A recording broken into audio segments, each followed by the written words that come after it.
Well, yeah, certainly. I mean, it was our fault. We made a mistake. Spotter said it was clear. It wasn't clear, and, you know, I didn't want to tear my car up, tear his car up either. I respect everybody, and I demand respect. And, you know, I apologized to the guy when he came over the car, explained to him what happened, and then he took it to another level when he started calling me an idiot and whatever else. And I don't appreciate that. I'm not going to take it.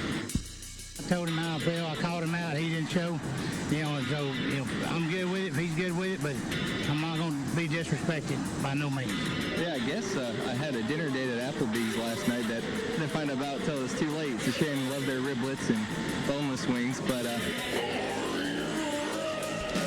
All right, folks, welcome back to Meet Me at Applebee's, your #1 unrefined motorsports podcast. It's Brian here with Rob and Ashley, as always, and... we're in the middle of winter break here, but, you know, we just decided to check in, do a little holiday episode, and we meant to do one a little bit earlier after Gateway, but, you know, it's the holiday season. We all got shit going on in our lives and didn't get a chance to do it, but we're here now, and we're going to entertain you on your drive to Grandma's house or wherever the hell else you're going this, this holiday season. So, folks, how we doing? Yeah, you thought you got rid of our asses, but fuck you. We're here. Merry Christmas. It's a Christmas episode. How you doing, True Love? I'm good. I missed you guys. I missed you too, yeah. I mean, yeah, but it's not like we don't talk almost every day. That's true. Yeah, but it's different. Yeah, it's definitely weird to get out of the routine every time we take a winter break, and again, missing the Gateway Dirt Nationals and the Derby and all that. Again, apologies. I'll take the blame for that one. We all just kind of forgot. Yeah, my job has been kicking my ass lately, which, by the way, if anyone is listening out there who is hiring, I would love to not do what I do for a living anymore. So anywhere in the New England area or North Carolina, just holler at me. I swear to God, I can speak without swearing.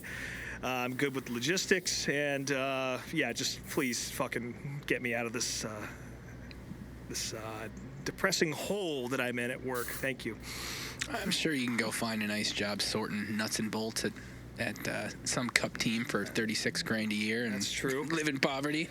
Which, by the way, I want to shout out our good buddy Kyle Ayala. I meant to put this in our notes, but I forgot. Of course, he's a former guest of the show, and he posted about it on his Instagram, so I feel comfortable saying it on the show. But congratulations to him. He just got a job working for a race team. He's going to be with Nice next year, working on their late model program, and the truck team. He's going to be on the road. I mean, if you know that guy's story, it's fucking inspiring. I love Kyle. I know we all do. And stoked to see him chase a dream and actually catch the fucking car, you know? Like, so that's fucking awesome. Sometimes dogs do catch cars. Start paying attention to Nice next year. Yes, sir. I told him he's going to have plenty of work putting that late model together if they keep letting Bailey Curley Bailey Curry drive it.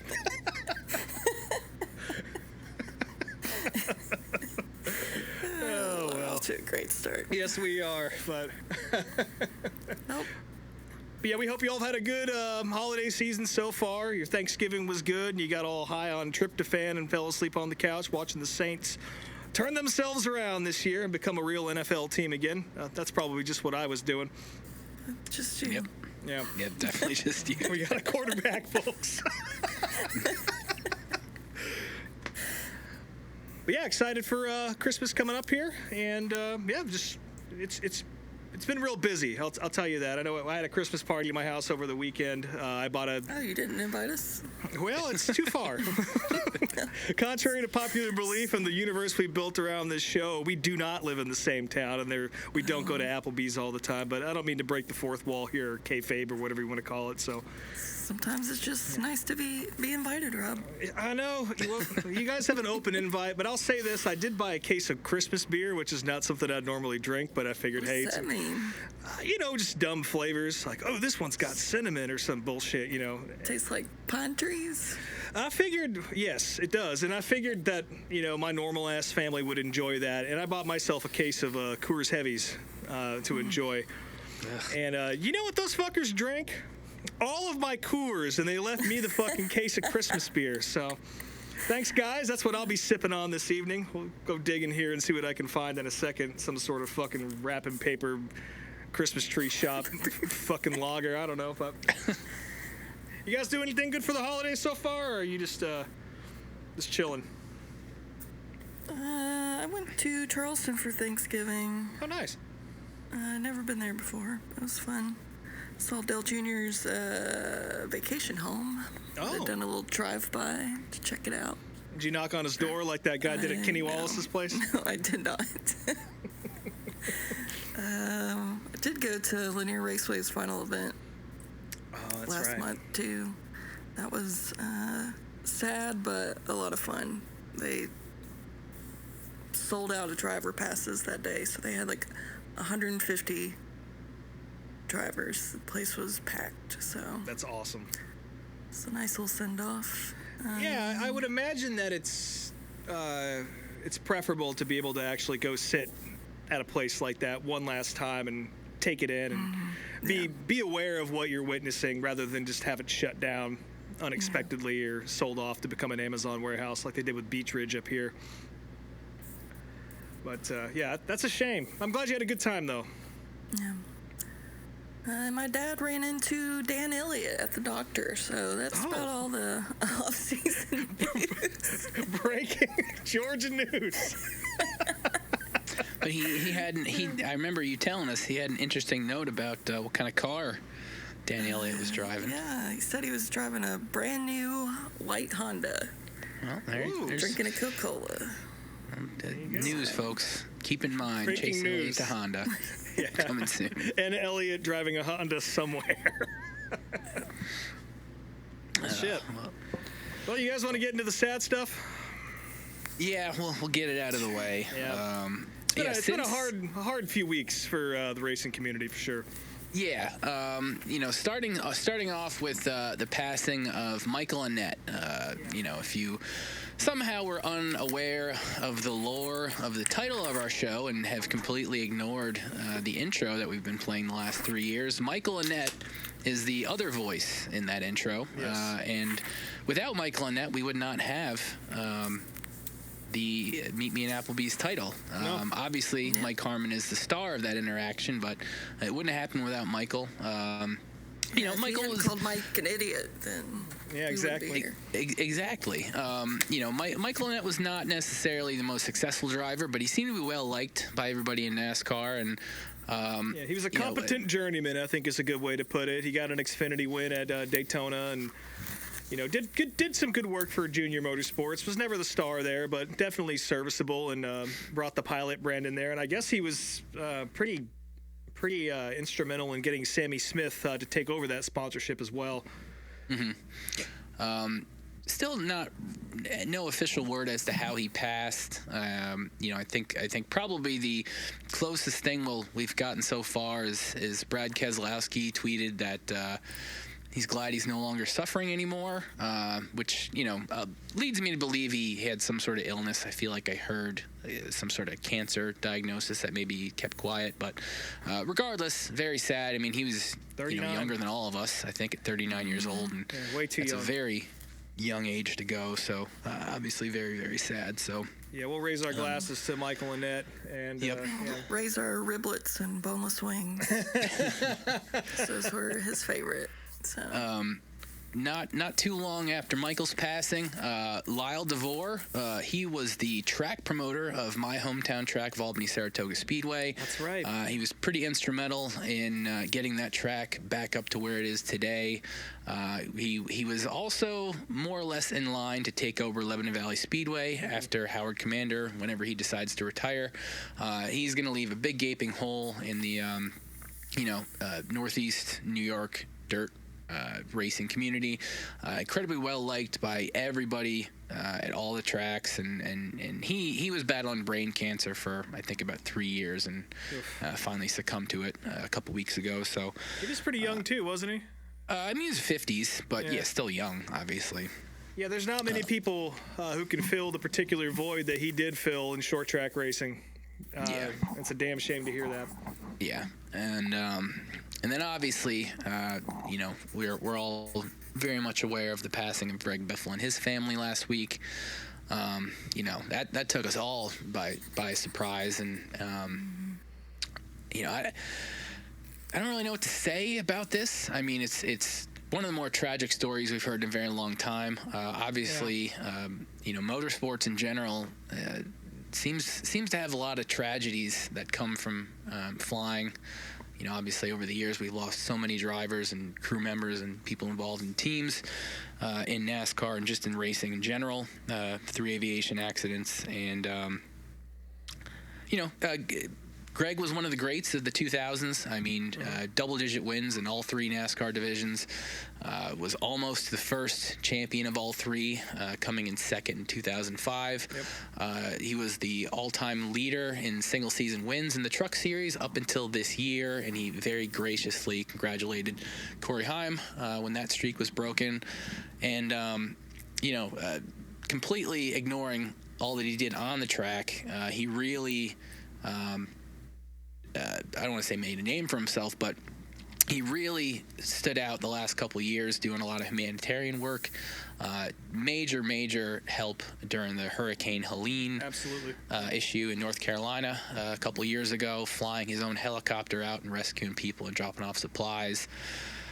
And just one of the saddest things we've all experienced in a very long time. So I don't know what else to say about that, but very, very sad. Also on the plane, a longtime Cup bus driver, Craig Wadsworth. He worked with Michael Waltrip for a long time, and Kenny Wallace. Yeah. And he's just been, again, not a garage institution that not any of us would really know, but I know that a lot of people really thought highly of him as well. Also, Janice and Jack Dutton on the plane. I don't know much about them, but just incredibly sad. And of course, Greg's whole family, Christina, Emma, and Ryder, his wife and 2 kids on the plane. I haven't been able to really find the words to describe how awful this is. I don't think it's possible.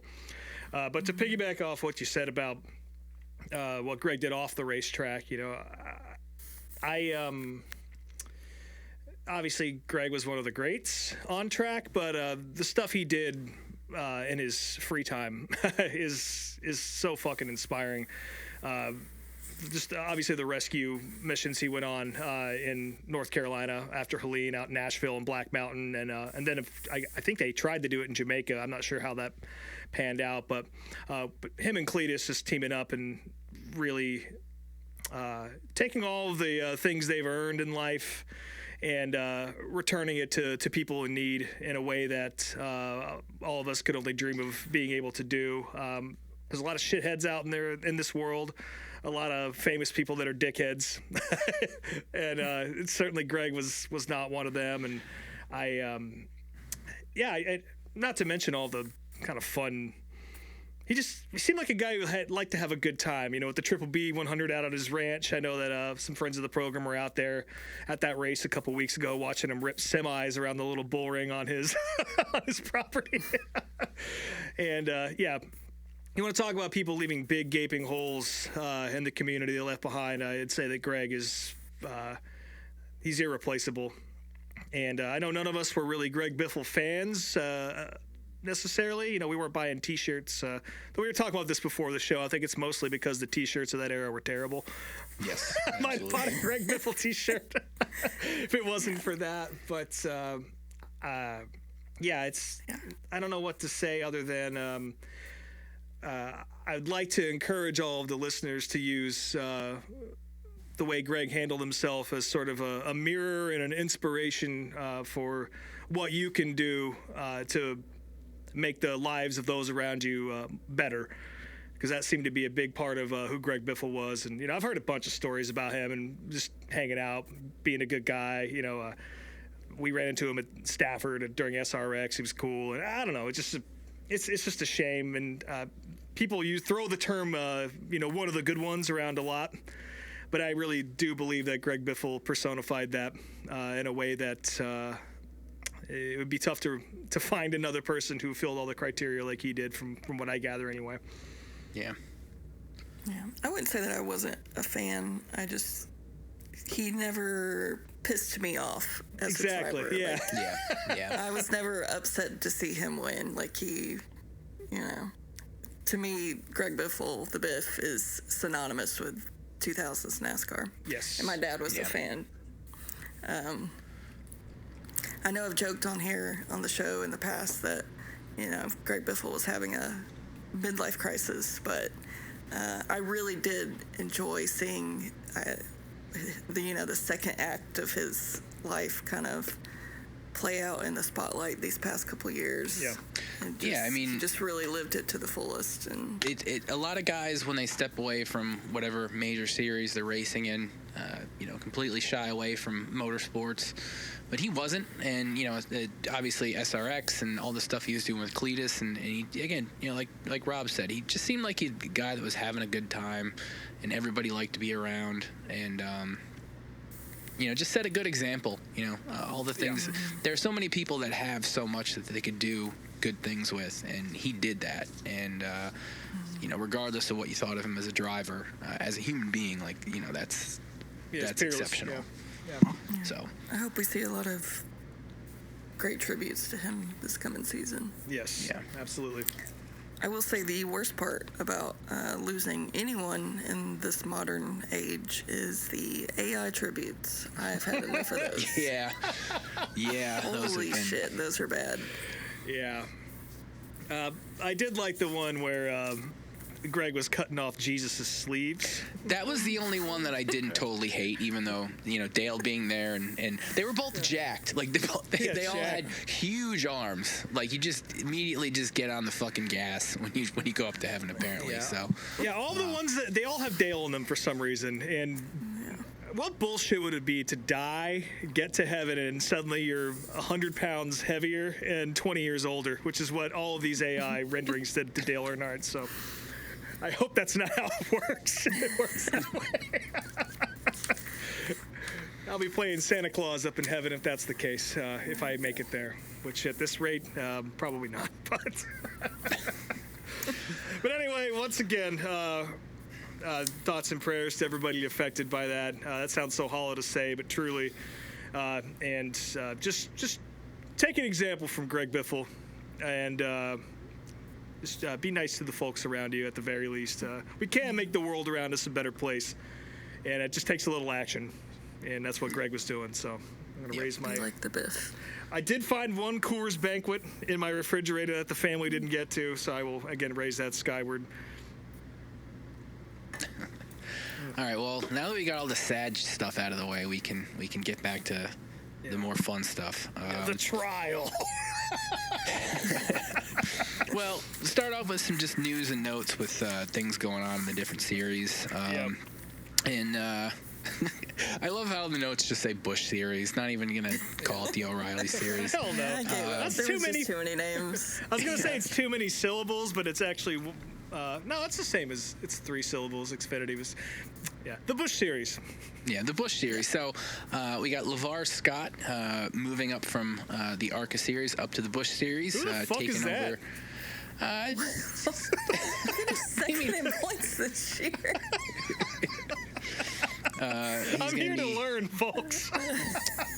He's going to be taking over the Alpha Prime 45 car, which the Alpha Prime team is going down to just 2 full-time cars this year, which is probably for the best since they had a rough year last year. Yeah. I know who he is. Never mind. Yeah. Okay, thank you. Speaking of Busch Series, Josh Williams is headed back to DGM Racing in the 92 car. He'll be there full time. JRM, they both announced that Justin Allgaier is going to be at the Daytona 500 again this year. That's good. But also, more importantly, they are now sponsored by Arby's. They took Arby's from Rick Ware Racing. I know they're going to be sponsoring the show, like Dale Jr.'s podcast, so no more Bojangles over there, which bums me out. And I know they're going to be on some of the cars for a few races, so probably a better use of their money than Rick Ware Racing. So ripped it right out of Cody Ware's greasy little meat-covered hands. Viking Motorsports is now partnering with RCR since Colleague is no longer doing that. I don't even know who's driving that car next year. Do you guys know? Because I don't. Nope. I mean, they fired Matty D, so I don't know who's. Yeah. Well, taking maybe his that's. Anything's a step up from there, so. Well, maybe that's where Nick Sanchez is going, because he's not going to be in the 48 car next year. Well, that was a late announcement, a little early Christmas gift for Rob. Which is, while Nick Sanchez is kind of a little dickhead, I didn't totally hate him. Well, he's pretty good. He was pretty good. Yeah. But yeah, he's a shithead, but he's dickhead. pretty good. Yeah. Yeah. I feel like I heard a name attached to that ride, and it was something that's some driver that has a lot of money behind him, but I can't think of the name off the top of my head. I don't know if you guys can remember that or not. Nope. Well, fuck me then. You heard it somewhere else first, folks. Let's see, the Cup Series. Clearly been hard at work. Yeah, I've been really paying attention for the past couple weeks. Well, I was really paying attention to the trial, which we'll get to in a minute. But, I would say this next piece of Cup news is actually probably the biggest out of all the silly season. Yes, and it came out in the midst of the trial, which, obviously, which is why it's kind of got buried a bit. But Chris Gabehart is leaving Jeff Gibbs. Jeff Gordon Racing. leaving Jeff Gordon Racing.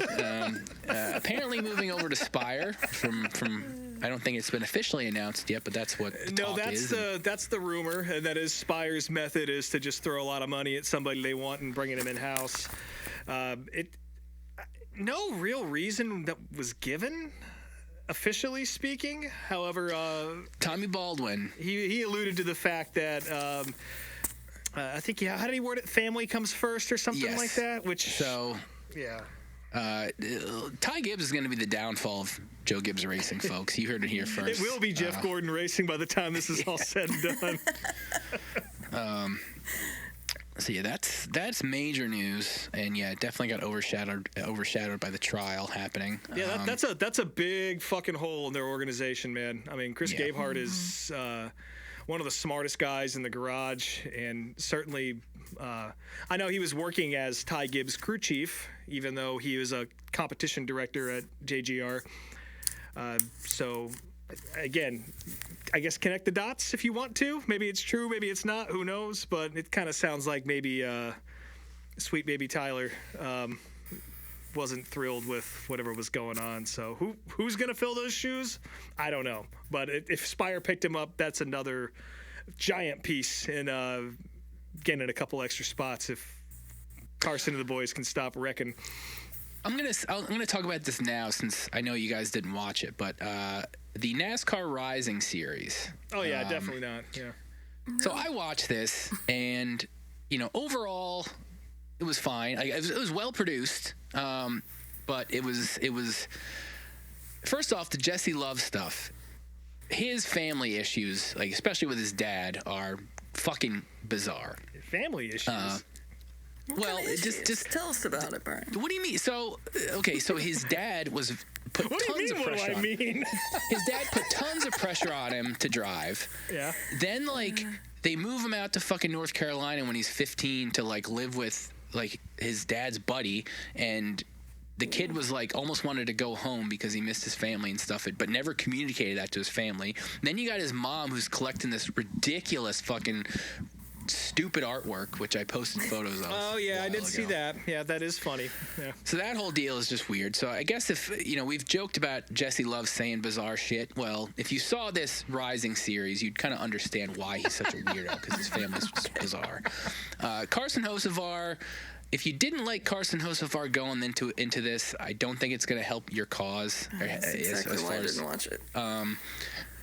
Carson seems like a guy that could be easily red-pilled and easily become an Andrew Tate fan, I feel like. He's just very, he's again, great race car driver and got a great mind for motorsports, but other than that, just...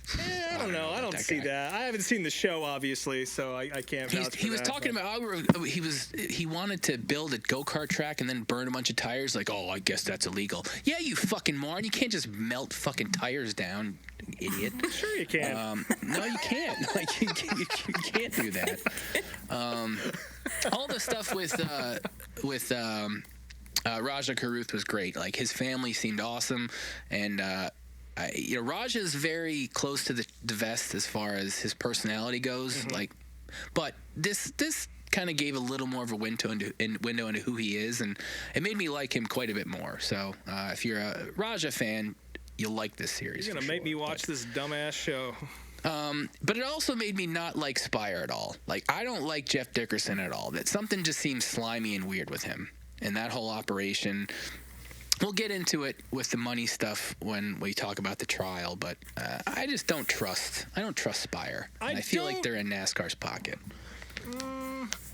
I don't wholly disagree with that. I'll say that. Yeah. So, anyways, that's my little rant on the Rising series. Interesting. I don't get that vibe from Carson, but I haven't seen the show, like I said. I failed to mention that he had one of Elon Musk's flamethrowers, so that's why I feel like he's just an eBay guy. I don't think he's very online. Let's just say that, very, very online. That's for sure. So back to the notes. The last note, this is fucking incredibly confusing. So Rick Ware, they're moving from Ford to Chevy, which I knew that, and they're aligning with RCR, which makes sense, but they're still going to be in the RFK shop, which is bizarre. And the RFK is now leasing their charter from Legacy. That's from Rick Ware Racing. I think that had to do with that whole lawsuit with the charter being sold. Yep. I don't fucking know. The Rick Ware shop is completely separate from the Roush shop. Yeah, but it's on the campus. Yeah, I don't. Y'all have been there, right? You've been to the. Yeah. I think it's right across from the gift shop, like under that underhang, or overhang or whatever it is, because it has there's always a printed Rick Ware Racing sign on the door there. So I guess I could see computer paper. Yeah. So I could see. You're not wrong. It's definitely kind of weird that there'd be a Chevy team in there, but again, how strong is that alliance with RCR gonna be? And I don't know. I could see it working, but it's definitely strange that it would be on the same campus. You're not wrong about that. Well, is Legacy still in the shop that Petty was running, which was next to fucking RCR? Where's their shop at now? They're out at the Statesville Airport. Oh, okay. Yeah, they're out where Biffle's crash happened. I think there's a couple teams out there, but Legacy's out there in Statesville. Well, yeah, if you're working with RCR, it would make sense to just move over to that shop. Go to Welcome. Yeah, it's not my money. It's far. It's a drive. It's all far. It's all far. All right, well, that's the major news and notes from the different series. So now we can talk about the trial. Yeah. So the trial happened. Biggest and it's waste over. of fucking time in the history of biggest waste of time and millions of dollars just for the teams to get what they wanted in the first place. So before the trial started, what happened? About a week before the trial. Before the trial started, that's when a lot of the stuff that was found in discovery hit the public's eye, and really the big story was NASCAR executives shitting on Richard Childress and saying the fans couldn't read, and just kind of insulting everybody involved. Give Steve O'Donnell a tiny bit of credit in the sense that he was kind of trying to fight for the teams. He seemed to be the only one that was sort of a voice of reason in the center of all of this. Yeah, I think if anybody's getting fired, he's probably not the guy that's getting fired, but Steve Phelps probably is. Yeah, I don't think that would be deserved if Steve O'Donnell was the sacrificial lamb out of all of this, especially since he's the one that seems to have his finger on the pulse more than anyone else in NASCAR leadership. Yeah. So I'm not the biggest fan of his necessarily, but I don't think it would be fair, especially given how we learned how he did go to bat for the teams, and he was adamantly against the France family wanting to make things worse. We already talked about how clueless Steve Phelps is when we did the the Undercover Boss episode with him. So, yeah. And his all the stuff a lot of T-shirts got made. Oh yeah, yeah, a lot of T-shirts got made. Did you guys listen? By the way, I know we've talked about the teardown on here. plenty of times, and how that show is very annoying during the regular season. But I gotta say, their trial coverage was fucking excellent, and that's exactly how the show used to feel before they, I don't know, started sharing a studio apartment or whatever the fuck it is that makes them behave the way they do. Yeah, I listened to this. I've never listened to another episode before the trial. So I've only seen like clips before this, but I did listen to all their trial coverage, and it was great. But there was a weird dynamic where it felt like Gluck was constantly like seeking Jordan's approval. Yeah, they're in marriage counseling. Yeah, they're in counseling together. Is what it seems like. The coverage is great. I mean, that I was most days I was watching that shit live because I was just so enthralled. I mean, I told friends this was my OJ trial as far as me being completely engaged with everything that was happening. Yeah. Involved, but yeah, I mean, trial happened, and 9 days into it, they originally planned to go 10 days. It was looking like it was probably going to go 12, 13, 14. And the tipping point was clearly, if you didn't follow the trial, like NASCAR was losing.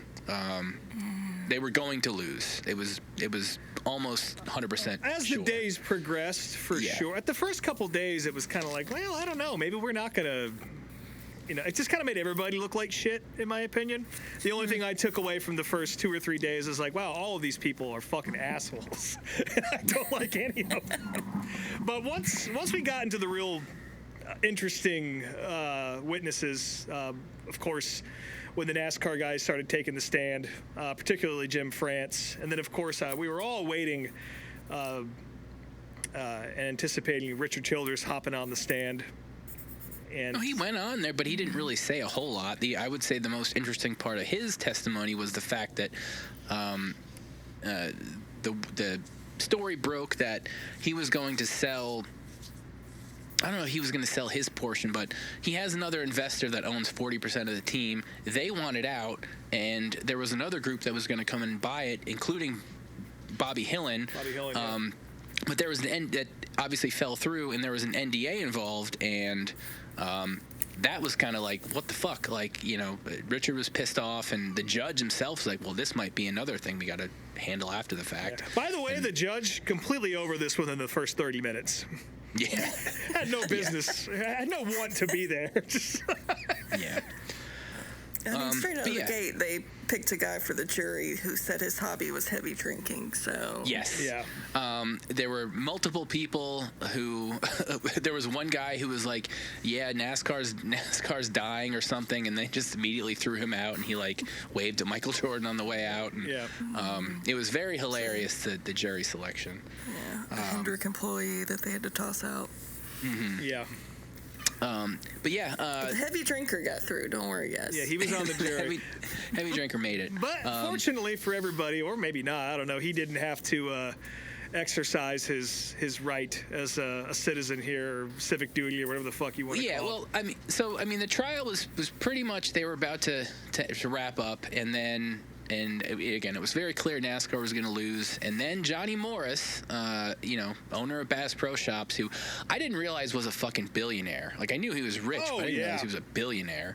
And he wrote a scathing letter. Well, they do sell scathing leather at Bass Pro Shops and Cabela's. They do.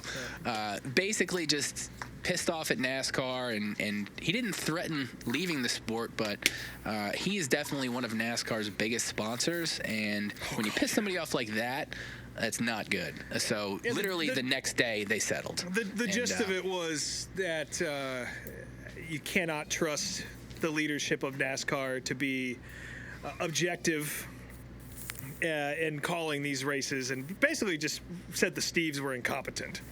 Yeah.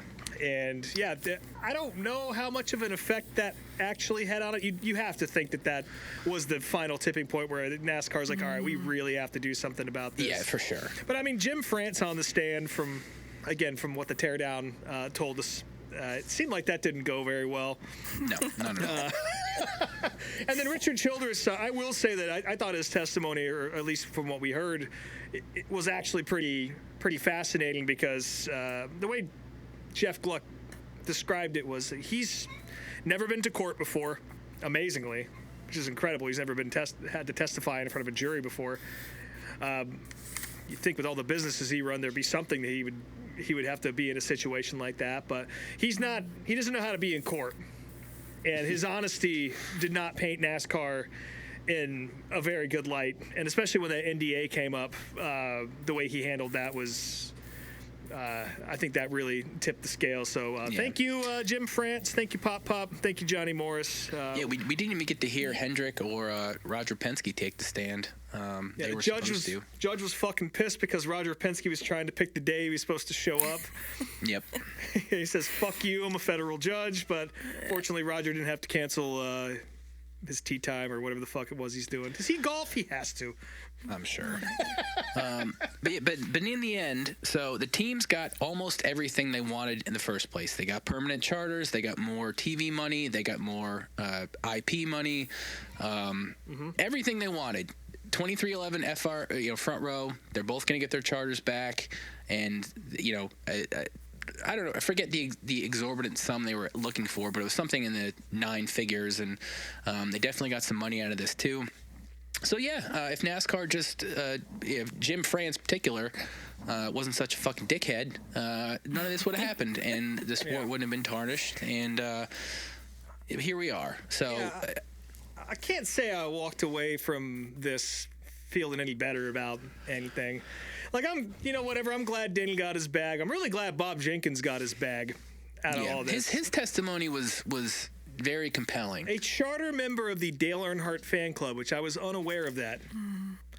But he's a lifelong fan who took a lot of the money he's earned from running Long John Silver's franchises, which if you've ever seen one of those, I imagine it's not the most lucrative fast food business you could be in. But yeah, just loves the sport and took a loss every single year. And I'm happy to see him get it. I will say this, and I don't mean this like, it's going to sound way more cynical than I mean it to, but I still don't see how the fans are going to win out of all of this. Well, they're not. I mean, I guess it's just a bunch of fucking rich guys getting richer. I do think it's great that the teams got their money. It's deserved. I think that's fair. But this could have been an email. This whole thing could have been a fucking email. We didn't have to drag it into court and bring Jeffrey fucking Kessler in there and all these guys and NASCAR's dumbass bumbling legal team. I know they're great legal minds, but they just look like shit the entire time.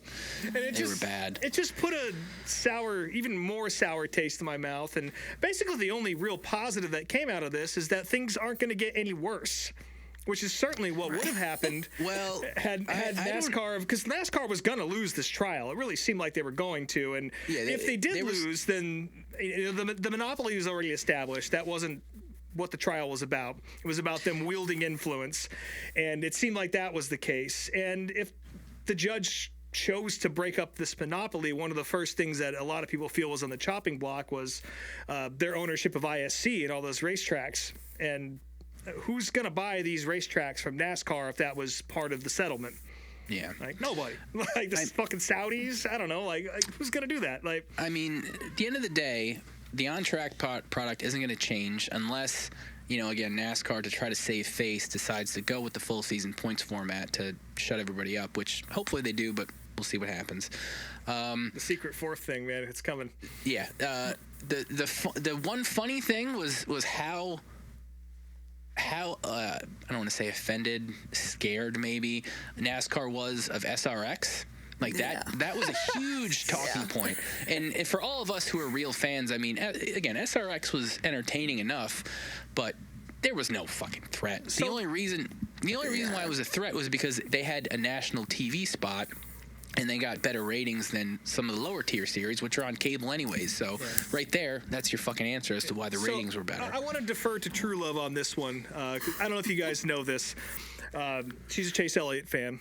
Big time Chase Elliott fan. And one of the major sticking points that NASCAR had with SRX and its existence was the fact that Chase Elliott raced at the Nashville Fairgrounds against his dad, Bill Elliott, of course, former champion, legend of the sport, absolute hero.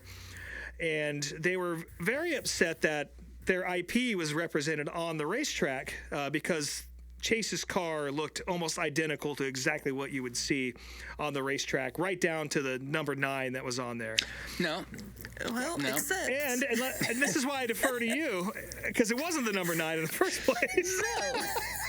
Bill was running number 9. Chase was running 94, and they kept bitching about how it was the stylized 9, but it was not the same 9. Yeah, no, So I mean, once they started bitching, once they brought Chase Elliott into it and started bitching, I would just burn NASCAR to the ground. I wanted them to lose and never come back again.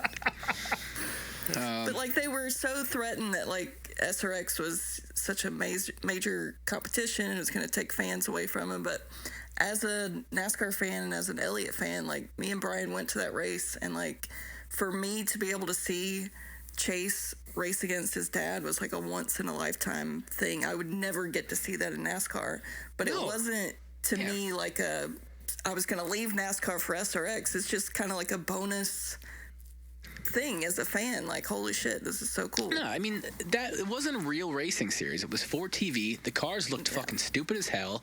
It was entertaining. They were all broken. Yeah, they're all broken. Like it wasn't Paul Tracy, ever, the mole. yeah, it wasn't ever a thing that was going to be real competition, and it was just hilarious, especially now we're 3 years past it. That's one of the tipping points. We did learn that that's one of the reasons why they brought North Wilkesboro back. So I mean, I guess a little bit of a win there, but yeah, because they were scared Dale Jr. was going to go run at North Wilkesboro. Which he never was interested. Which he did, yeah, with his own fucking series. But I don't understand this. Like, to me, when I watched an SRX race, there was no question that when Tony Stewart rolled out on the racetrack, or Greg Biffle, or Chase Elliott, or Ryan Blaney, or anybody, like, these are NASCAR drivers. That's how they made their bread and butter. That's why you know who they are. And you should tune in next Sunday to watch them race. And that's who Bobby Labonte is. That's where he came from. That's where all these old timers, Michael Waltrip, that's where they came from. Ken Schrader, even though there's much deeper racing history with him, and all these guys. I just thought it was so insane that, like, how does this not help out NASCAR? You're literally getting free advertising on the CBS network to drive you back to the NASCAR Cup Series. Yeah. Oh, you just watched Ryan Blaney race his dad.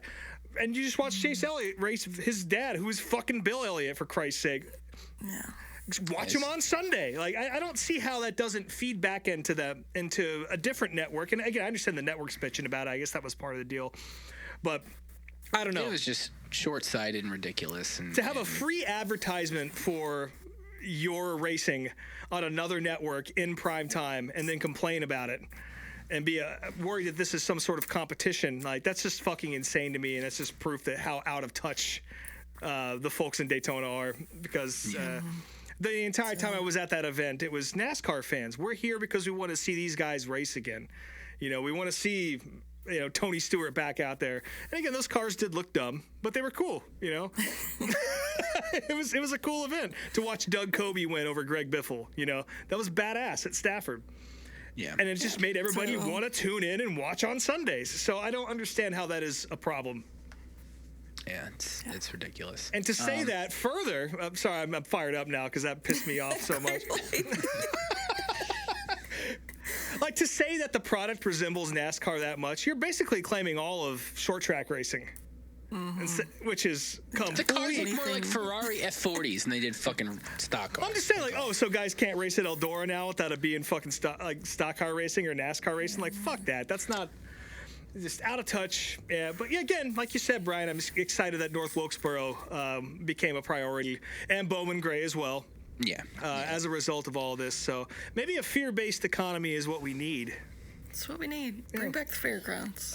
The only other thing I was going to say about the trial, and aside from, just tarnishing the perception of the sport in general, while I'm glad for the teams that got the permanent charters, One thing that I think was kind of ignored, Brock Beard was one guy that brought it up quite a bit, and Dale Jr. did address it on his show.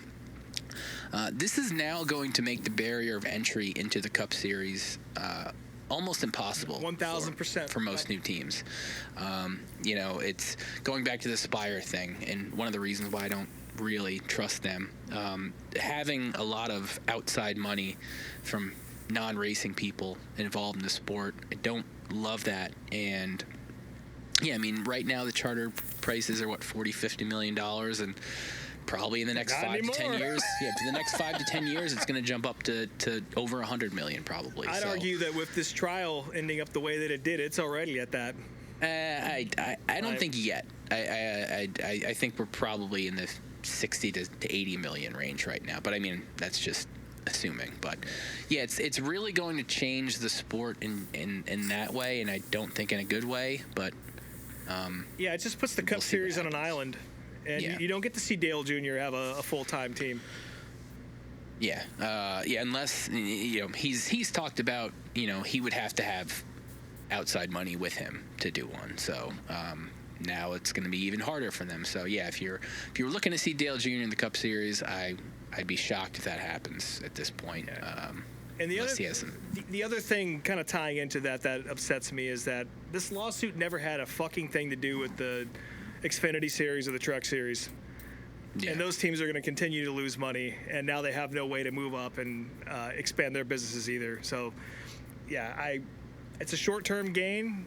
Again, I'm glad to see all these guys that have put their, sweat equity into their operations. Rick Hendrick, all these guys. Like, it's cool to see them establish something that will give them a return on investment that is stronger.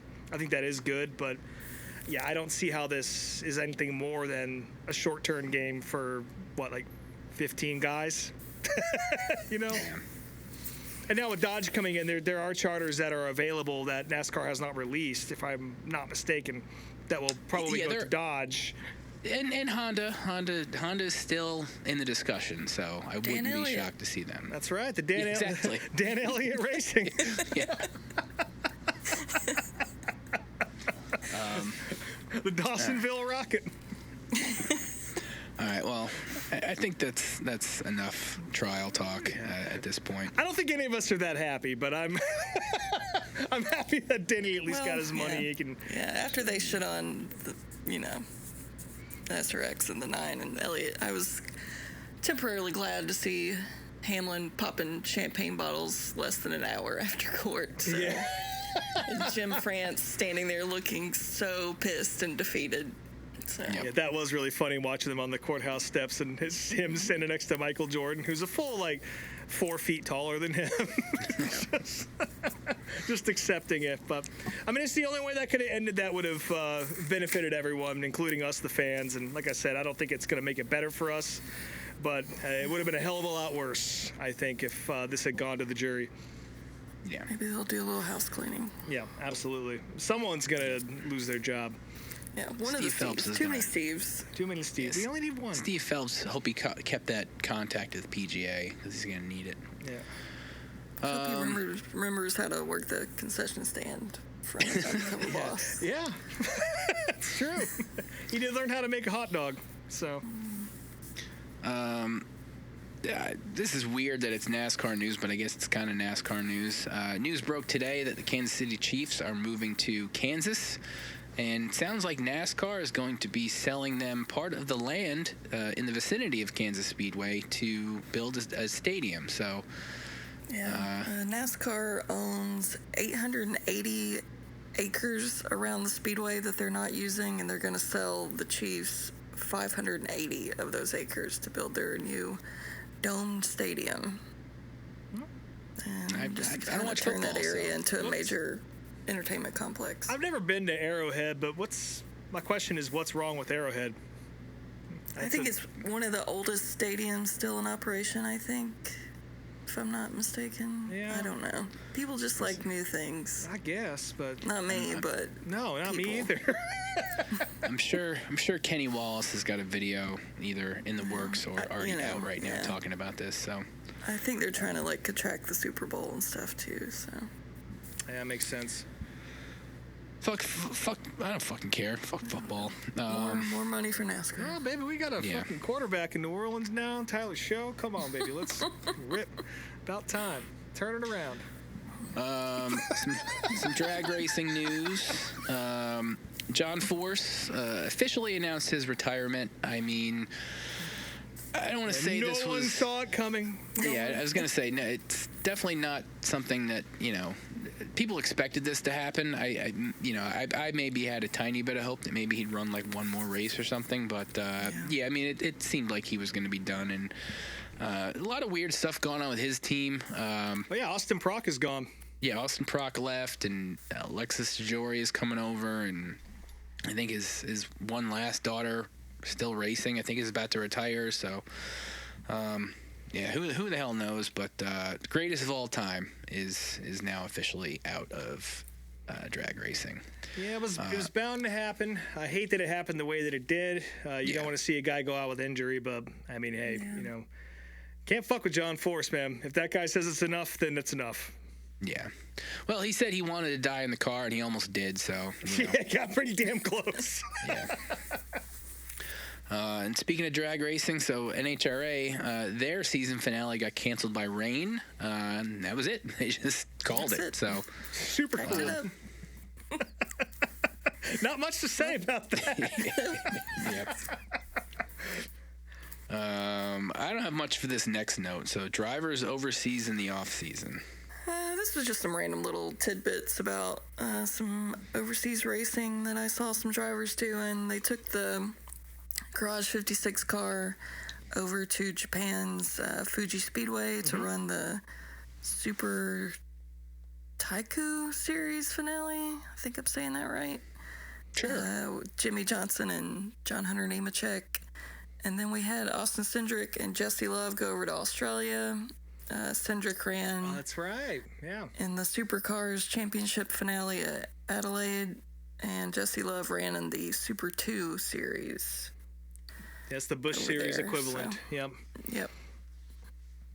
So those are the only two things that I noticed. I'm sure that there's plenty of other drivers doing cool stuff. I saw a post today where Noah Gragson is in Antarctica for some reason. He was going to bring back a penguin. Apparently, wow. Very he cool. shouldn't do that. He can't feed Zins to penguins. Sure you can. Well, I mean, penguins don't have lips, so I guess you can't really tuck them up in there, but... Is that the dumbest shit I've ever said on this show? It might be. Well, penguins don't have lips. They don't have lips. They have beaks. So we'll ask you, the listener, how would a penguin ingest a Zin? Where are they tucking that thing? Don't say butt. That's gross.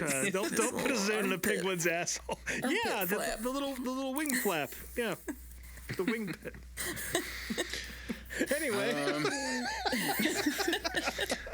The International Motorsports Hall of Fame in Talladega laid off or fired their entire staff because the entire apparently... board. Yeah, entire board. There was missing money and missing cars. So I didn't really read much into this story, but yeah. Well, the governor of Alabama got involved, and she fired the whole board and put in a whole new board. But there was $236,000 missing, and then there were 2 cars missing. So, and then there was like a former director who purchased a car from the museum for $15,000 after he had got them to do $22,000 worth of repairs to it, and his wife purchased a truck for $1,000 that was worth a lot more than that. So just some sketchy stuff going on over there. Mm-hmm. That's a shame. Oh, by the way, speaking of Japanese racing, I don't know if you guys have listened to Dinner with Racers at all. Great podcast. They just released a few new episodes, and there's an episode with Kamui Kobayashi on there. Mm-hmm. And that guy fucking rules, man. Yeah, Listen to that episode. I saw the Larson and SVG had episodes in there. I've already got those downloaded for my 10-hour drive tomorrow. So yeah, Kamui is... I didn't know you were driving. Oh, yeah. Oof. Yeah, that's tough. That's tough sledding. But yeah, Kamui Kobayashi, add that one to your list. That guy is... he was one of my favorites from that era of Formula One, and he's just a badass. I'll say that. Yeah. Well, I'll be listening to that then. At the same time all the Biffle stuff was happening, Brad Keselowski was in the hospital. He broke his femur in a skiing accident. Took a little lesson from the Chase Elliott School of Skiing. But as someone who's witnessed, legs and femur wrecks from bike riding stuff, he was like on his feet the next day. And it must have been like a slight fracture or something, because it definitely wasn't like a compound fracture or anything, because he's already like walking around and shit, and it sounds like he'll still be in the car in Daytona. Screws. Yeah. From what you got to put a rod in for something like that. From what I gather, he might miss Bowman Gray, but he should be good for Daytona. Yeah, that makes sense. We'll see. He does have old bones now, so he's a brittle old man. It's true. He's a big stout dad. He's fine. He'll be fine. Do you see his fucking how big his shoulders were in that hospital gown? No, he's fine. I didn't. I did. I didn't notice that. Well, I mean, you definitely saw the ad where he rips his fucking sleeves off. Like Brad's got a dad bod. Let's move on to the real bad news. The news about NASCAR drivers' bodies and appearances here. Joey Logano looks like Pitbull now, which is amazing. I thought this broke before we ended the season, but not like this. So not to this degree. There was a hat on picture before. That's right. So he actually never went to Turkey like we all thought. He just had some hair plugs, basically, some sort of hair plug / wig situation, and he just was like, I'm fucking over it, and he just showed up, just shaved bald. Lost the sponsorship. Just embracing it. I think he looks good, personally. I think so too. Yeah. I mean, he's still not my type, but he does. This is his best form. Yeah, he looks like fucking Bobby Rahal now. It's great. Like, just a bald guy. Yeah, I'm glad to see him rock it. He doesn't look ridiculous by any means. I think it's a good move, and I think if you're gonna go bald, you should just go fucking bald. And that's what Joey Logano's done, and I look forward to hating this new iteration of him just as strongly as I did previously. But it's a sleeker, amazingly more Penske-looking guy than he was previously. Him and Austin Cindric, you wouldn't be able to pick them out of a lineup from each other. Couple cue balls. Cindric's he's not fully bald, though. No, but they look the same. I mean, similar, but yeah. My favorite tweet from this, I forgot to write down who said it, but they said that Joey loses a strand of hair every time he defends the playoffs. So that's all you got. Yes. But yeah, good for Joey. I'm sure that was I don't know if a tough decision is the right way to put it, but it's good. Yeah, looks good. I'm a Joey Logano hater, but you look good, Playboy. Good for you. Some more sad news. Yeah, some more sad news. For me and Rob, at least. Yeah, I know. Here it comes. Brian, you want to deliver the sad news, or? Mikey Waltrip's Tap Room outside of Charlotte Motor Speedway and Mooresville, apparently, closing down permanently. Yeah, where am I going to drive past now when I go to Cookout on the way home from the dirt track in Charlotte? I mean, you can still go to the brewery outside of Bristol if you want, but I wouldn't suggest it because this beer is dog shit. You're better off drinking Busch Light, as far as I'm concerned. I feel like the brunch we had that day was fine. It was serviceable. But the beer was not. Yeah, the food was fine. It was, The beer I had, I would put it on par with anything I get in an airport. It's like Goose Island quality without the cool tap handle. Oh, don't fucking shit on Goose Island like that, man. I like Goose Island. this was not Goose Island quality. But it was awful. an airport Goose Island pour is coming out of a hose that has never been cleaned, and it's just a generic airport. I just paid $15 for this, but it is going to get me buzzed before I have to run to my gate when it moves across O'Hare Airport. But yeah, it's a damn shame. Hate to see that close. We did have a good time there. I did enjoy the dust. Mikey's dust and his special sauce that we shared together. Yes. Yes, Mikey's special sauce was serviceable, and I don't know if we mentioned this on the last episode, but didn't you say, True Love, that one of your buddies went there on closing night and they were handing out free drinks and shit? Yeah, my buddy John was in town and ended up there, but he didn't know that they were closing, and he said that they were doing $5 bottles of wine that weekend, free canned beer, and buy one, get 3 free shots. So really going out with a bang. Yeah. That's insane. That is fucking insane.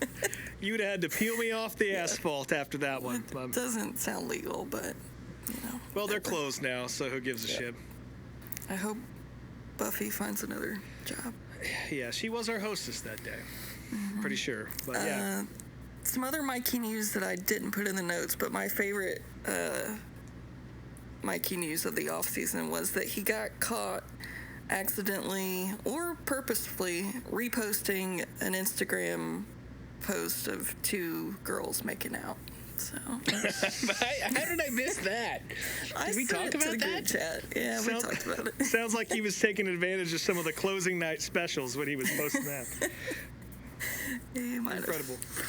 Yep. Mikey doing whatever he can to fill the void that Dale left. Yeah. Yep. Well, speaking of Dale, we'll jump ahead to this one just for the sake of the transfer here. But last episode, the World Finals episode, of course, we talked about a Dale Earnhardt painting that was for sale. That is still available if you're looking for a last-minute Christmas gift. It's still $85, but the Facebook post has an extra disclaimer included, which now says, I will also not respond to smart-ass men cracking jokes. Move on and get a life already. They must have listened to our podcast. They must have. But this is still available for sale. If you want it, ask us. We'll send you the link and make someone's Christmas special.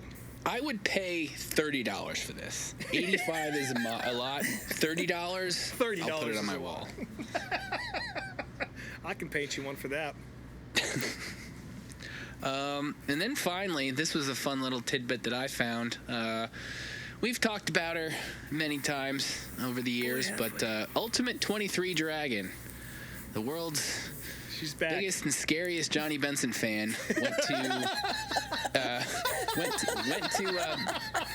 went and harassed Johnny at Berlin Raceway when he was racing up there a month or so ago. And never seen a man want to talk to somebody less than this video.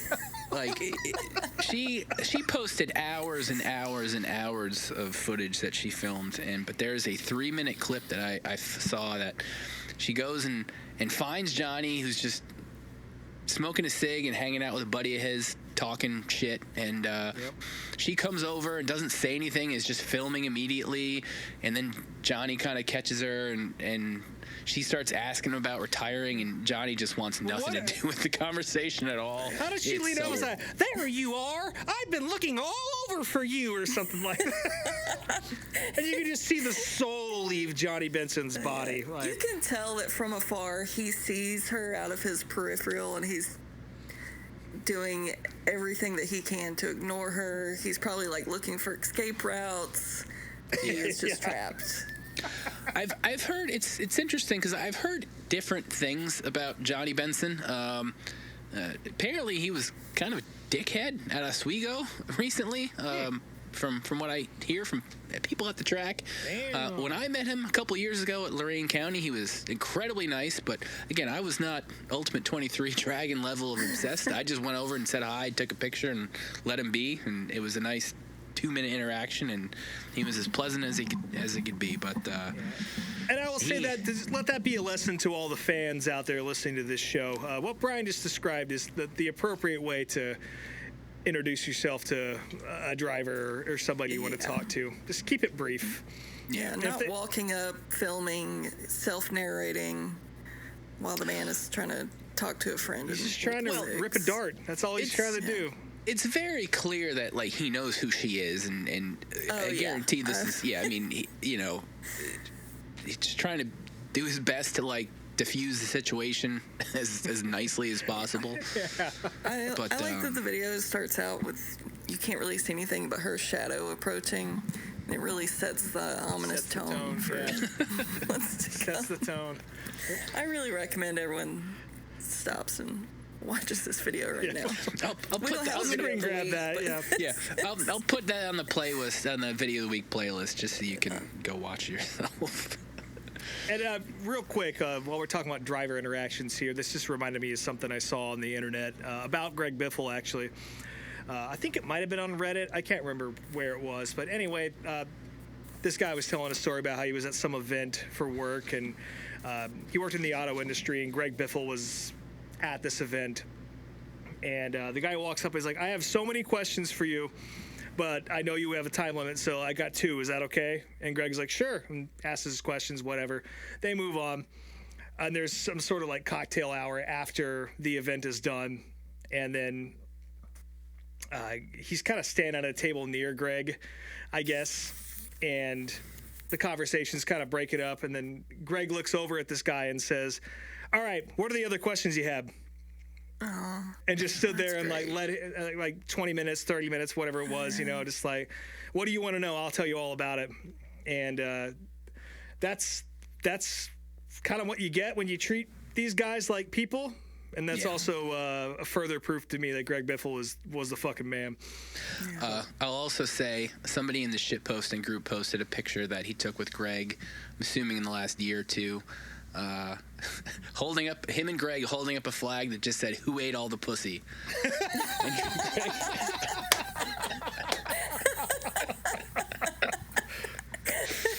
That's amazing. Oh my god. Oh man. All right, and I think that wraps up news and notes. Yeah. And we got it. The dart for the week comes from the lawsuit coverage. Yeah, I think this is a Fox NASCAR post. I can't remember, but anyway, the final DARF of the week of 2025, the year of our Lord, comes from Nathaniel David Chatterton. That's the guy who shot John Lennon, right? I'm pretty sure. Yeah, why not? Yeah, why not? Yeah, and he's got a really insane take that's not rooted in reality. His take on this trial is as follows: the fact is. Anytime you start off a sentence like that, it's probably going to be wrong. The fact is that 2311 Racing and Front Row Motorsports brought a meaningless antitrust lawsuit and lost to NASCAR. And now they have no choice but to sign the charter agreement. And if they still refuse, then NASCAR can bring 2311 Racing and Front Row Motorsports to court and force the two teams to sign the charter agreement. If not, they can... I don't even need to finish this. That's just fucking stupid. That is the exact opposite of what happened. So my sentence for this guy is to listen to the entirety of the 2025 season of the Teardown without the trial episodes, so he can continue to live in ignorance but also be punished. Listening to these two guys fight like an old married couple. But and also, I think our dart for the year has got to be Ultimate 23 Dragon after that video. I think she's been dart for the year every year. She has. I mean, you can't fight a dynasty. No, I should say, what's under steer / Jason from Texas / the 16 other aliases he has. He's in there too. So he had some fucking takes. But come suck me, Jason. How about that? I wasn't gonna talk about this, but now I feel like I gotta mention it. That motherfucker. So let's just say that motherfucker tried to dox me not too long ago, and I caught him. We never talked about that incident on the show. We didn't talk about it, but he tried to dox me and pissed off all of us here, and I caught him. He tried to call me out for some bullshit because basically I you know, he had all the most ridiculous, insane takes during the trial, and he was getting a lot of chatter on Twitter and whatnot, and I basically just told somebody to ignore him because that's someone who's mentally ill and doesn't need the attention. And I called him out because he has like 8 different aliases of all the different bullshit, insane takes he has. So my goal for 2026 is to find out who that is for real, because I feel like exposing him would be fun. So if anybody knows, send me a DM. Sure, he's from India. Working in a fucking bot farm. I don't think India's really targeting the NASCAR market. You know, they got other fish to fry. So. Sure, yeah. Yeah, fuck you, Jason. Bye.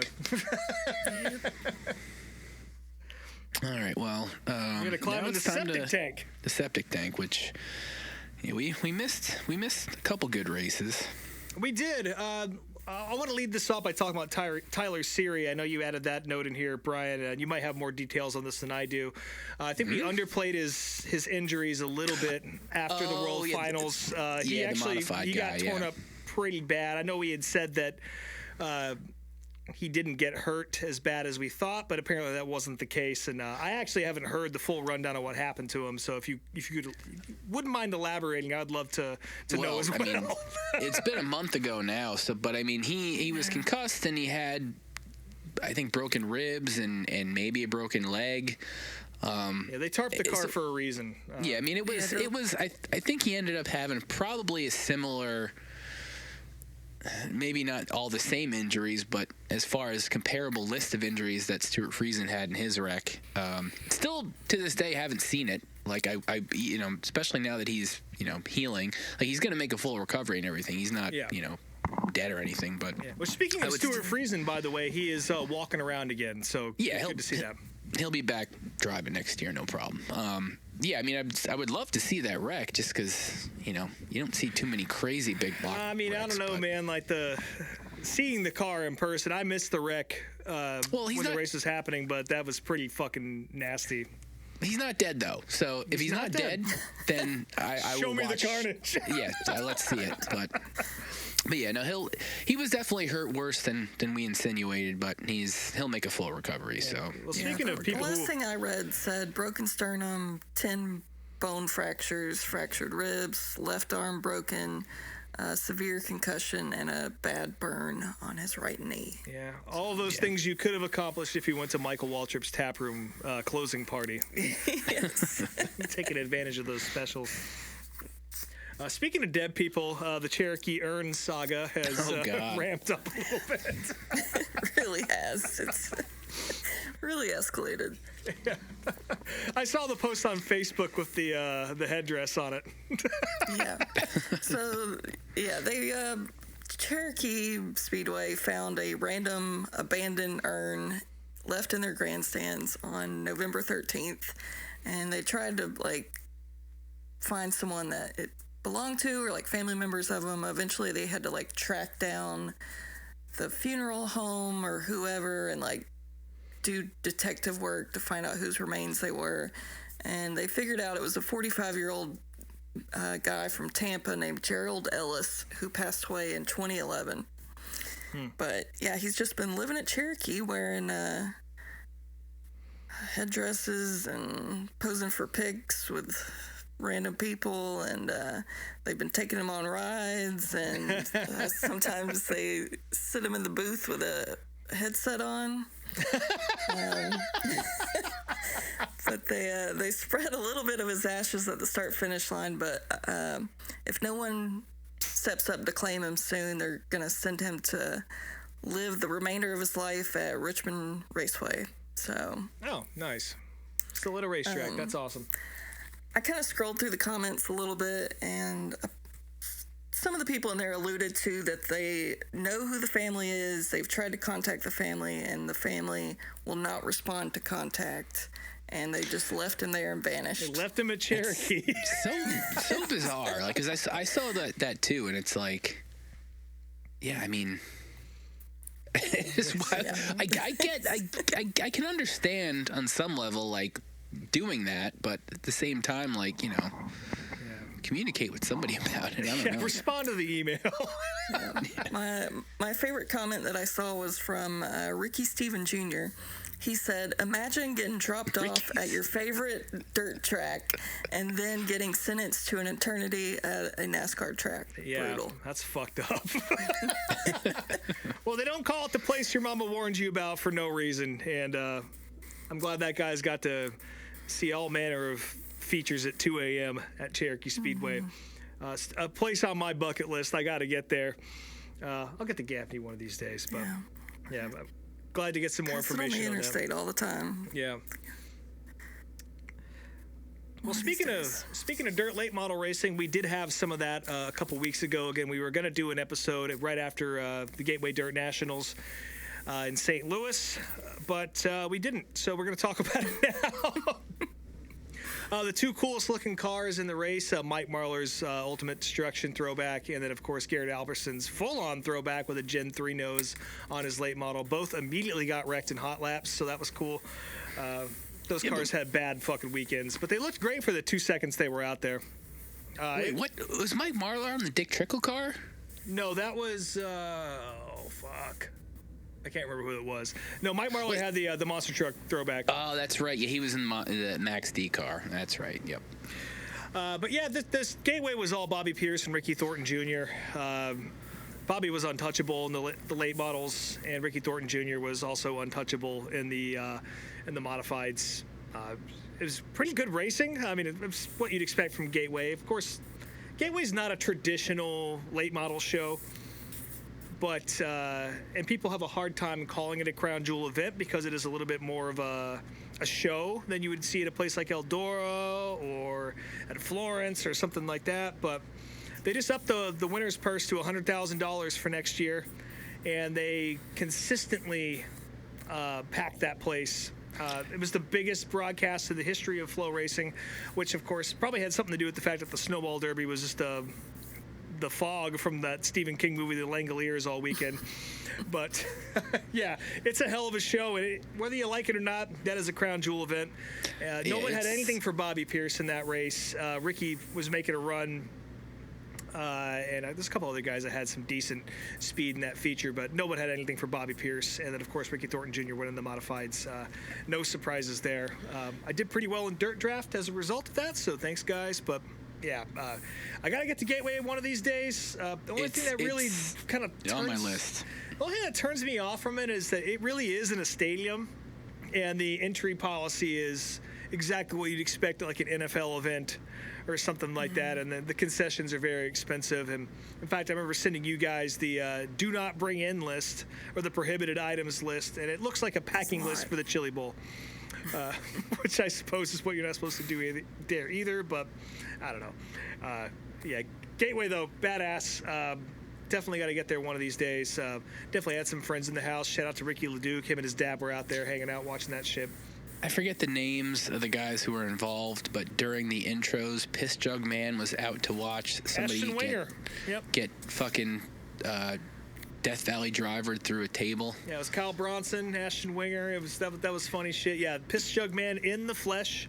Yep. At the Gateway Dirt Nationals. That was awesome to see. Also, Carson Hocevar made the main. Yes, he did. Which is cool. Got a top 10 out of the deal. That's a tough thing to do in the Spire late model, by the way. Well, to be fair, he got a top 10 due to attrition. I mean, he wasn't really racing up there, but still, that's a tough race to make. He was there. I guess he's going to be racing that late model a little bit more. Coming up here. And also, speaking of Spire, I don't remember if we mentioned this previously, but Gio Scelzi is going to be running the Spire Clausen Marshall sprint car in the World of Outlaws next year. I think it's the World of Outlaws. If it's not them, it's High Limit, but he's going tour racing next year. That's going to be cool. Spire definitely looking to expand their footprint in dirt racing. And again, I also share some of the same qualms as Brian has about that organization, but it's definitely cool to see somebody with that kind of money kind of spreading it into the dirt world. I think that kind of shows you where things are right now. But also, that same weekend as Gateway, of course, was the Snowball Derby. I feel bad for anybody who tried to go to that, because that seemed like the most depressing weekend of racing you could ever talk Buddy. we should have had Buddy on to talk about how many hoodies he got rained through on that weekend. He did eat a bunch of burgers with honey buns. The honey bun burger, that yeah. I was very intrigued by. Yeah, I can see that being pretty good. I've seen donut burgers before, like the glazed donut as the bun, but down there they use honey buns. That's like a one and done for me. You try that just to have it, and I definitely would not have more than one of them. That's for goddamn sure. Well, our good friend Buddy Pulley, he definitely shaved a good 5 to 10 years off his life with the racetrack diet he was living on when he was down in Pensacola. Again, sadly, most of that weekend, a victim of rain or fog or cold temperatures or all of the above. But we did get to see Keelan Harvick rip up from about 9th or 10th, I think, maybe 12th, starting in the Snowflake 100. He picked up a win there. No surprises that Kevin Harvick late model is fucking nasty. And I don't think you'd expect... You can't do worse than a top 5 in a car like that. But Keelan is super good. And he lives and breathes racing, and he's 13 years old, so to win the Snowflake is a big deal. Of course, the Snowball Derby got rain delayed until Monday, so I got to listen to most of that, just audio only on my way home from work. Ty Majeski dominated that show until he didn't when he jumped 2 restarts, very obviously. The first one was fucking stupid, and they called it back. It was very obvious what he did. And instead of realizing he had the best car in the field, on the second restart, he still tried to jump it and got disqualified, and Stephen Nasse picking up the win there. That's a big deal for those guys. Not much of a Stephen Nasse fan by any means, but nice to see him officially get a win after getting a DQ here and there over the past few years, which is tradition at the Snowball Derby. Also, a big fuck you to NASCAR for playing a Daytona 500 ad right as they were crossing the line. I got home just in time to watch last 10 laps of the race, which, by the way, was a great show through and through, which is proof that NASCAR actually can put on a decent short track race, because Snowball Derby is NASCAR sanctioned, so they can do it if they want to. And the race itself was super intriguing. It was awesome all the way through, even with just the audio. There's a reason why it's the crown jewel super late model event in the United States and in the world, and I'd love to go down and see it at some point. But yeah, Ty Majeski stepped on his own dick, threw that one away, and gave it to Stephen Nasse. So congratulations to Stephen, and again, fuck you to NASCAR or fuck you to Flow Racing and whoever designed your app for just dropping random ads that aren't part of the broadcast randomly across what I'm watching at home, because I got to hear about next year's Daytona 500, which I'm not going to. That really pissed me off. Apparently, I was the only one. It's just a general fuck you to NASCAR. Yeah, seriously. There's more notes I had from that, but they're lost on my phone somewhere, so we're just going to leave it at that. Stephen Nasse getting that Snowball Derby win finally, so good for him. Speaking of races I will be going to, the Chili Bowl Nationals coming up here. They have quite the stout entry list. I believe it's 360 cars already as of 12/16, which is awesome news. I think the big news for all the NASCAR fans out there is that we get to see the Christopher Bell, Kyle Larson rivalry return to the Expo Center. That's going to be pretty cool. Also, Ty Gibbs is returning to run that race, which is nice to see. Kyle Busch is fielding a couple of cars out there as well. I don't know if he's actually running or not. Let me scroll down and see. Oh, Kyle Busch is running. He's got to be. He's not on the entry list as of now. That list is too long to scroll through casually. But, I mean, it's a who's who of dirt racing. It always is. Of course, from the late model side of things, Nick Hoffman, RTJ, both showing up. Former winners, Tanner Thorson, Logan Seavey, of course, going to be there. Thomas Meserol's returning. It's going to be an amazing show. Very much looking forward to getting out there. I'll be there at least Saturday and Sunday. I'm not exactly sure when I'm flying in just yet, but I will definitely be in Tulsa for at least a couple days, Friday and Saturday. Looking forward to seeing everybody out there if they do show up, and me and what I imagine will be pretty close to 400 of the best dirt racers in the country out there. And Josh Balicki, he's also running. That's the other NASCAR guy. That wasn't a shot at Josh Balicki. He always runs the Chili Bowl, but that's going to be a good show. And yeah, JJ Yeley's going to be out there. I fucking love JJ. Of course, he is all of his accolades come from sprint car racing. Always awesome to see him out there and ripping at the Chili Bowl. And Tulsa's one of my favorite places in the world, so can't wait to get back there. Like I said, come say what's up when you're out there. We do have some short track racing coming up after the holiday. Of course, the Tulsa Shootout is going to be kicking off around New Year's Eve, maybe a day before that. I forget exactly where it lands in the calendar, but that's always fun to watch. I know Kyle Busch is going to be there for that one, for all you NASCAR fans out there, racing his son, and a whole bunch of other folks. Sheldon Creed, he was the other NASCAR guy that's going to be out there. Hell yeah. And Jesse Love, too. So can't bet on Sheldon, though, unfortunately. No, you don't want to do that. He's running the Chili Bowl. I don't know if he's running the shootout, but anyway, fuck ton of dirt racing coming up on Flow as a result of that. Also, High Limit's going to be at Perth from December 28th through the 30th. That's a late show or early morning because it's in Australia. But a good chunk of the stars and cars of the High Limit series are going to be down there doing their thing in Australia. That's always fun. And I think we get to see the return of Coney. You guys remember that? The little the Choose cone that has wheels? It's like an RC car. Yes. Fucking love that thing. But yeah, looking forward to that. And yeah, like I said, I guess Chili Bowl's up next for me. We'll do a show after that one's all said and done. And if anyone listening is going to be in Tulsa, again, please hit me up. I don't really have... one thing I did forget to mention here. The IHRA, International Hot Rod Association, I guess you could sort of call it a second tier to the NHRA, a drag racing organization. They have a new owner. His name is, I don't know if it's a new owner, but Daryl Cuttle, he's the owner of the IHRA, is starting his own late model series, pavement late models.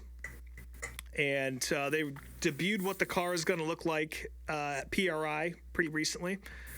And they got a schedule. They got a whole thing going on. It looks like it's going to be a pretty big deal. It's going to compete somewhat directly with Cars Tour and all the other regional late model shit going on. So that's exciting. Robert Presley's involved in that. Yeah. I just saw that. They also bought a bunch of drag strips, and they're all renaming them to the same name, which I forget what it is, but that's a move. There's been some controversy there because I think they bought Maple Grove. Yep.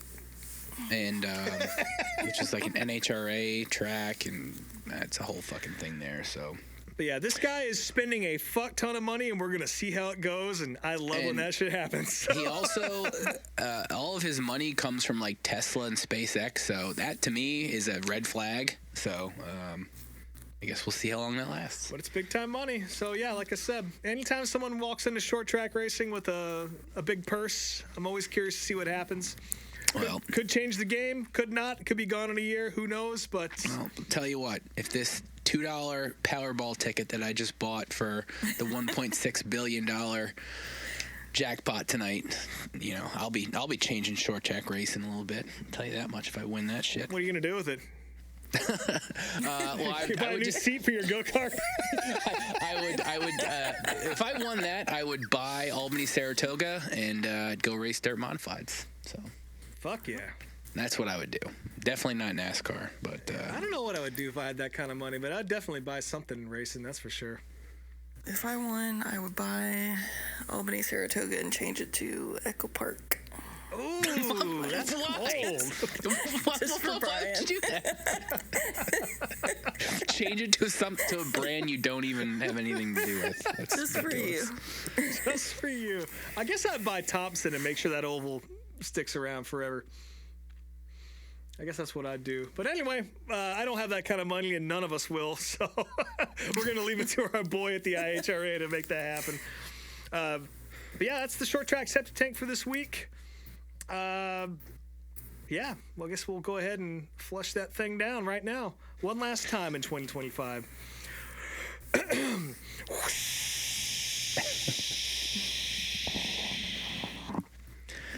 All right, well, you ever heard a toilet cough before it flushed? I don't think you have. You heard it here first. So yeah, obviously no video of the week this week because we're not in the regular schedule, but apparently Video of the week was Ultimate 23 Dragon. Yeah. Yeah, we'll put that up on the playlist so you can all watch it. So somebody decided to make a 2025 naughty and nice Christmas list, which I didn't even look at this until 5 minutes before the show started. So whoever's got the biggest list can go first on this one. Just since it's our Christmas episode, we should do one Christmas thing. So I figure we just do a little who makes our naughty and nice list for Who's getting coal, for who this isn't. year. Yeah. So anything you want to throw out? Well, I'll lead this off. The first guy to get coal is Barry Braun. Yes. He's getting coal in his stocking this year. Did we talk about that? Oh, he's going to fucking jail. We did talk about it when that first broke, but there's been more of that. He got another charge. I saw that. Yeah, he's definitely getting coal in his stocking this year. Yeah. Jim France definitely getting coal in his stocking this year. Steve Phelps for sure. Steve Phelps, yeah. I want to give coal to whoever designed Chase Elliott's 2025 throwback scheme this year. I'm still upset about it. That did look like shit. That's true. Yep. The nice list. The urinal cake green. The nice list is definitely going to the RFK Racing social media team. Mm-hmm. They killed it all year. They were great. Yeah. I think Johnny Morris, I would put him on the nice list this year. He's on the nice list. I would say that Childress is no longer on the naughty list, but he's not quite on the nice list either. He's just kind of in Christmas purgatory. Yeah, it's funny for how much shit everybody talked about Pop all year, including us. Mm. But listen, we can talk shit about Pop. NASCAR can't talk shit about Pop. Yeah. So absolutely not. Cade Dillard's on my naughty list for being mean to Garrett Albertson earlier this year. That pissed me off pretty good. I don't remember that. Yeah. Yeah, that's about it. He's just talking shit and didn't need to be. God, I gotta have some nice list people here somewhere in there. Yeah, I really struggle with the nice list. I figured I would just put all of our listeners on the nice list. Yeah, if you're listening to this show, you definitely are on the nice list for sure. It still blows our mind. By the way, the Spotify Wrapped and all the countdown or stat compilations came out for streaming services, and the fact that we are the #1 podcast for as many people as we are, it's a small number, but still, the fact that that many people are listening to this show the most every week is fucking insane to all of us, and I can't thank you enough. We do this for ourselves. We love talking to each other, and we would have these conversations if it wasn't for the show. But the fact we get to share with you guys and that you seem to get something out of it and you tune in every week, that really does mean a lot to everyone here. So thank you very much. Warms our little Grinch hearts. It does. Even Brian's. Why am I a Grinch? I don't know, Brian. Why are you? I would say.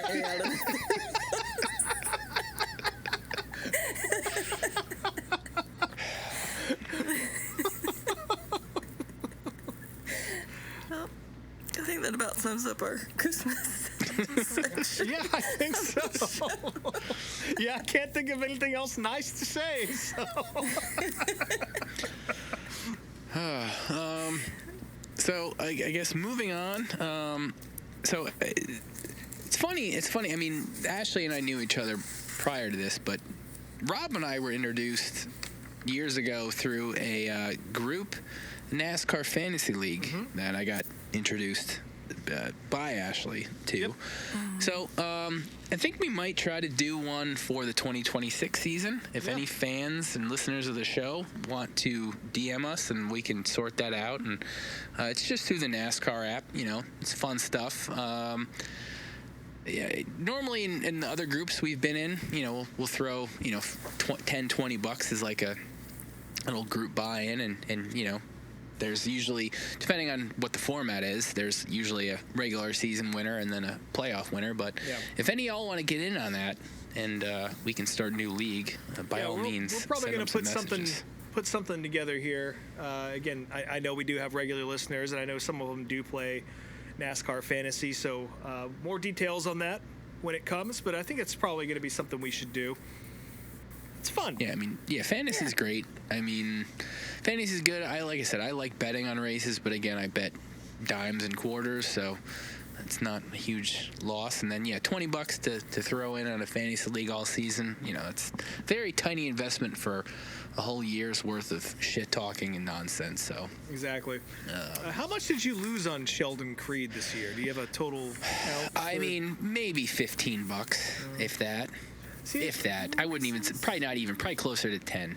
So the odds of winning our fantasy league will be better than any money coming back to you from a Sheldon Creed bet. I definitely lost substantially more money on Denny Hamlin not winning the championship because I threw all my eggs in that basket when that happened. But even then, I probably lost like $40 on that, if that. So. Yeah. To be as big of a Kyle Larson fan as I am, and to have not made that bet early in the year, I'm so pissed at myself for not doing that. I was like, there's no fucking way it's going to happen. Yeah. And here we are. So.